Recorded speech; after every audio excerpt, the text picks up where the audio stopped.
Morning mga guys, ito yung mga top box at side box ng ating adventure bike. Kinalas ko muna kasi wala naman tayong ilalagay na marami and then mabigat.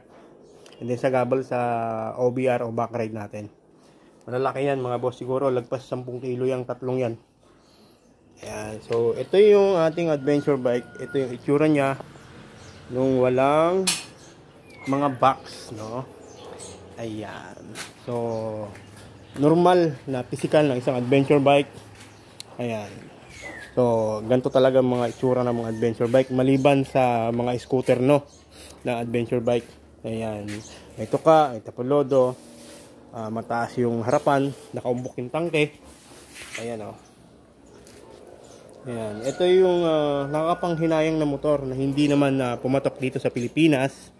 Bilang isang China bike, yung kanyang appearance ay parang hindi China, no?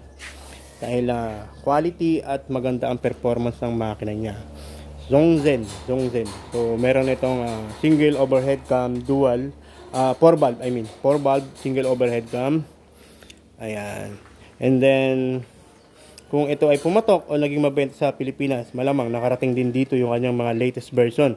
Naka ABS, FI, TFT panel, colored na yung dashboard niya, mas pinalaki yung gulong, mas pina-aggressive yung dating, and then ang pinaka-latest pa talaga nito looks BMW talaga, kamukha niya yung GS750 ng BMW. Ayan, so yung latest na ito ngayon, 19 yung size sa harapan, 17 yung sa likod. Itong unit kasi natin, 2017 model, 18 yung sa harap, 15 yung sa likod. So, maliit yung sa likod na yung size ng rim, no? Yan. And then, inverted na rin yung shock niya sa harapan. At adjustable yung shock sa likod, no? Yan. Pwedeng palambutin, pwedeng patigasin. May pinipihit lang dyan. Ganyan, hindi lang yung spring ang pipihitin. Meron din siyang pinipihit dyan. Ayan, so nakakapanghinayang man. Hindi man ito pumatok sa Pilipinas. Pero maswerte kaming nagkaroon nito. Kasi only 100 lang sa pagkakaalam ko. No, siguro nung hindi ito patok kasi bilang isang China bike may kamahalan ng presyo niya.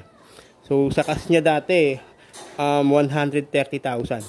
Sa brand new unang lumapag to 14, 15, 17. Ito na yung pinakalas, yung 2017. Ayan. Kung pumatok man, siguro nakarating din dito yung pinaka-latest talaga. ABS, yung mga ABS, FI. And then nabasa ko kung magkano ang presyo niya ngayon. 2020 model yun almost 200,000 na yung presyo niya sa ngayon.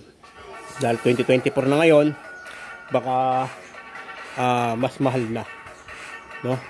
Baka almost 240 na siguro. Kahit ganito lang ang CC niya, talagang napaka-quality naman at maganda ang performance. Ayan, so itong ating motor ay meron itong half digital, half analog. Ayan, diba? M10 tayo. Siyempre ito ay di coolant na rin, liquid cooled. Ayan, 6 speed at napaka-torque ng bike nito. Design nga talaga pang adventure o pang buntok, pang akyatan, at may katangkaran din ito. Ayan, 5'6" ang height ko, tip 2 ako sa kanya. Ayan, so normal. Ayan, so ayun lang gusto kong i-share dito. Siguro meron kayong makikita sa marketplace or mga second hand, nagre-range ng 100 to 120,000 second hand na, no?